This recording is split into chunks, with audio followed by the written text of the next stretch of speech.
Hey everyone! Welcome back to Summary in 15 Minutes. I'm so excited to be here with you today, diving into a book that could completely transform the way you think about money and your financial future. If you've ever wondered why some people seem to sail toward financial freedom while others are stuck struggling, this video is for you.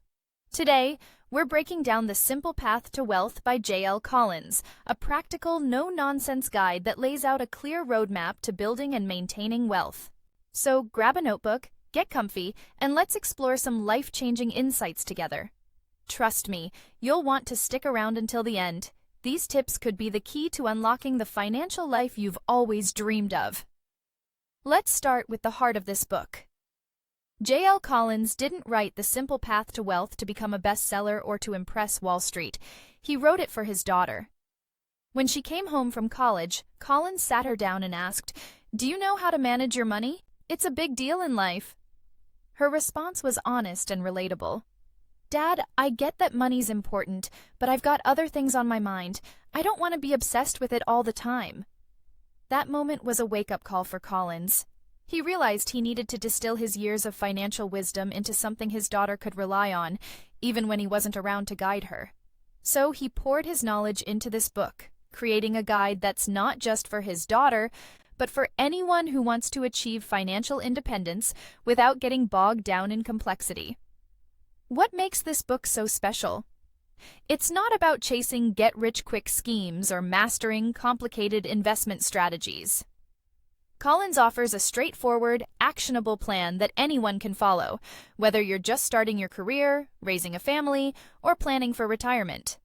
At its core, The Simple Path to Wealth is about achieving financial independence, which Collins defines as having enough money to cover your needs and live the life you want without being tied to a paycheck. He breaks this journey into two key phases: wealth accumulation and wealth preservation. Let's unpack these because they're the foundation of his approach. Wealth accumulation is all about building a financial base that covers your essentials: food, housing, clothing, without ever worrying about where the money will come from. This phase is about saving aggressively, investing smartly, and creating a safety net that gives you peace of mind. It's not about living like a billionaire. It's about knowing your basics are covered, no matter what life throws at you. Once you've built that foundation, you move to wealth preservation. This is where you shift gears to protect your wealth and make it last for the rest of your life.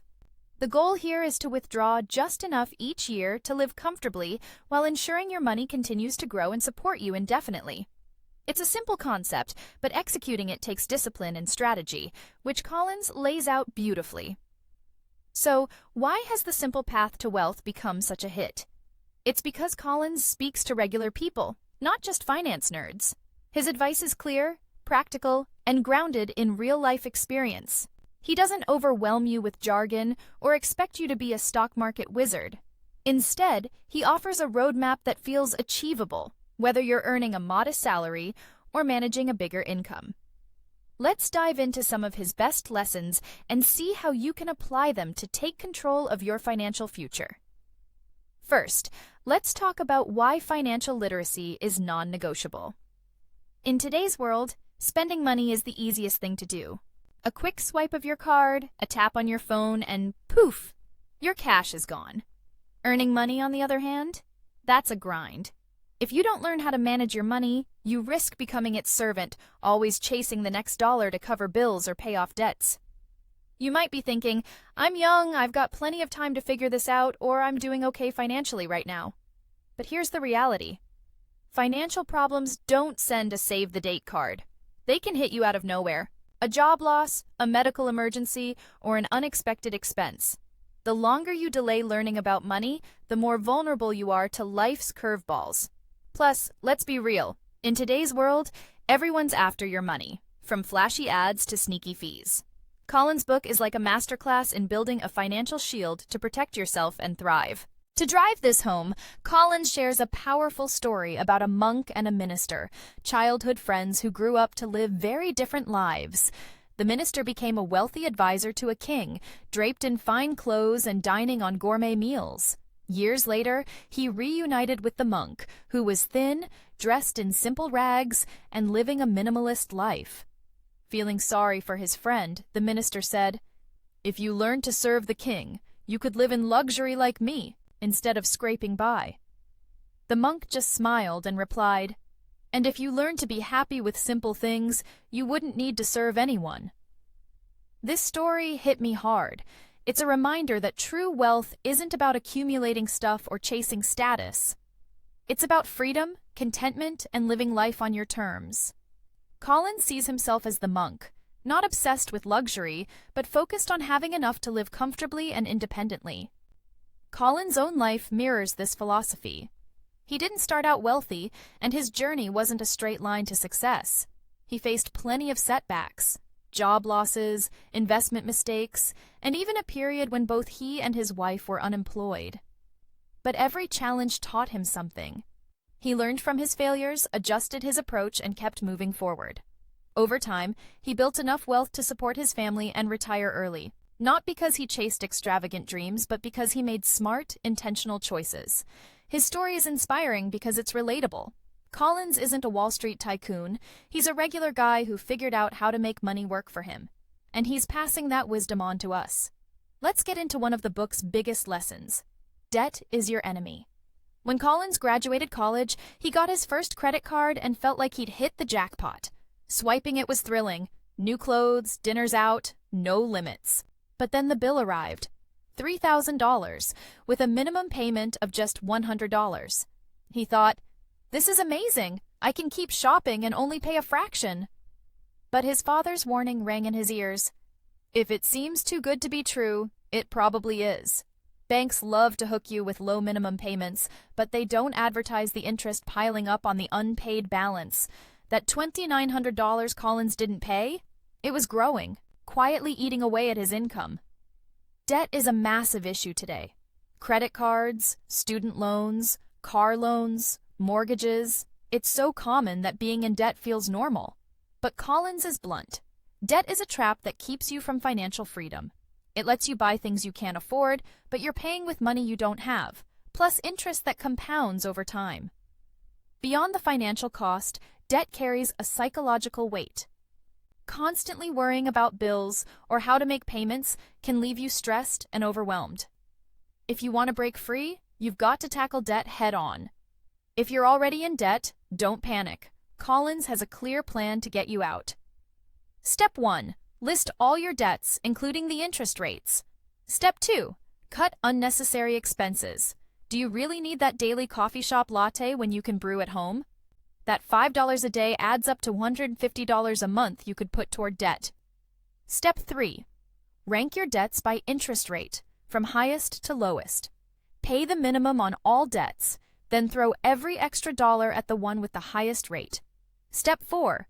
Repeat until every debt is gone. If your debt has a low interest rate, say under 3%, set up a payment plan, but focus on investing your money. If it's 3 to 5%, weigh your options. Paying it off or investing might both make sense.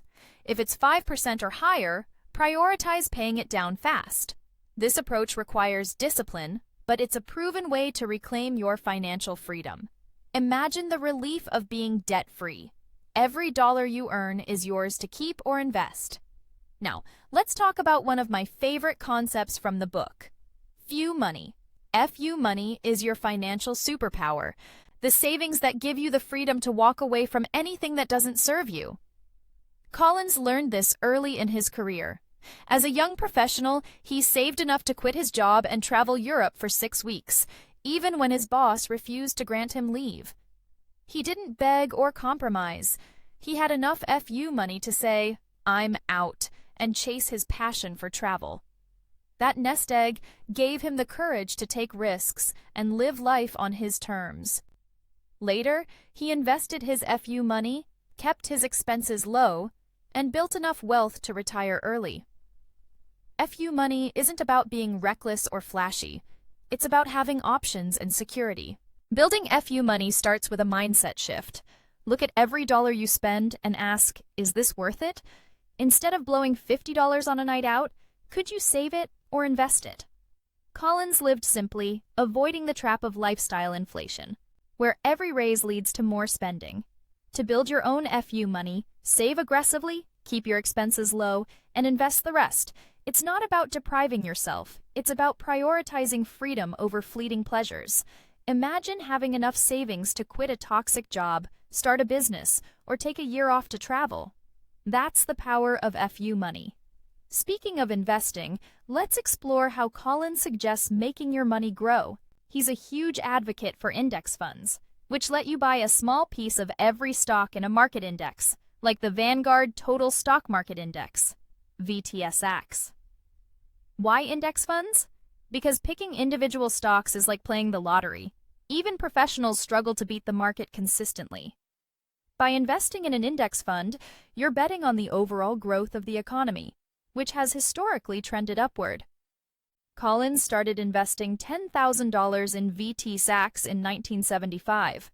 By 2015, it had grown to over $1.5 million with an average annual return of 11.9%. That's the magic of compound interest and passive investing. But what about market crashes? They can feel terrifying, especially when you see your investments drop. Collins says not to panic. Market crashes are a normal part of investing, and history shows the market always recovers. In 2008, Warren Buffett lost $25 billion when the market crashed, but he didn't sell in a frenzy. He kept investing, knowing the downturn was temporary. When the market rebounded, his wealth did too. The lesson? Stay calm, keep investing, and focus on the long term. Selling during a crash locks in your losses, while holding steady lets you ride the recovery. Collins also shares 3 essential tools for building your investment portfolio: stocks, bonds, and cash. Stocks are the growth engine, offering high returns over time and protecting against inflation. Bonds are safer, providing stability when the economy dips. Cash is your emergency fund, giving you liquidity but earning low returns, so keep it minimal. For wealth accumulation, Collins suggests putting most of your money in index funds like VTSAX to maximize growth. For wealth preservation, like in retirement, he recommends a mix of 75% stocks, 20% bonds, and 5% cash. This balance keeps your money growing while reducing risk. Here's a practical goal to aim for. Save 25 times your annual expenses. If you spend $40,000 a year, that's $1 million. Invest that in index funds, and you can safely withdraw 4% each year, $40,000, without depleting your principal, because your investments will keep growing. Collins estimates that if you save 50% of your income and invest it in index funds, you could reach financial independence in about 11.5 years. That's not a pipe dream. It's a plan you can start today. Let's dig deeper into index funds, because they're a cornerstone of Collins's strategy. Some people think index funds are lazy investing, but Collins argues they're the smartest choice. Why? Because the stock market is unpredictable, and even experts can't consistently pick winning stocks. By buying an index fund, you own a slice of every company in the market. Think Apple, Amazon, and thousands of others. If one company tanks, others balance it out. Collins's daughter invests all her money in VTSAX, which holds shares in nearly every U.S. company. Her wealth grows as the market does, without the stress of picking stocks. For wealth preservation, Collins adjusted his portfolio as he neared retirement. He kept 75% in stocks for growth, 20% in bonds for stability, and 5% in cash for easy access. This mix lets him withdraw 4% annually while his investments continue to grow, ensuring he never runs out of money. Bonds act as a cushion. If stocks dip, bonds hold steady. Cash covers short-term needs without forcing him to sell investments at a bad time. It's a simple, stress-free strategy that anyone can adapt. Another key lesson is avoiding the noise. The media loves to hype up market drama.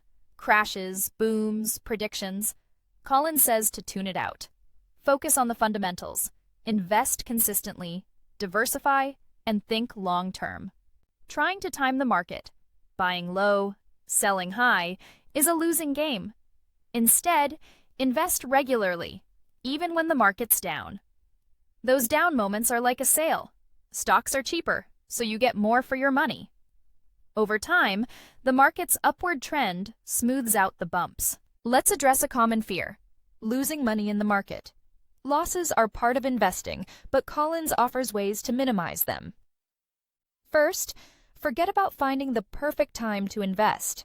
The market's highs and lows are unpredictable, so just start and stay consistent. Second, don't try to pick winning stocks. It's too risky. Diversify with index funds instead.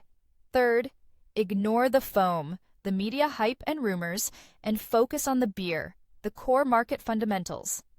By following these principles, you reduce risk and set yourself up for steady gains. Collins also emphasizes simplicity. Investing doesn't need to be complicated. He boils it down to 3 considerations: your stage of life, your risk tolerance, and your investment horizon. These factors shape your strategy.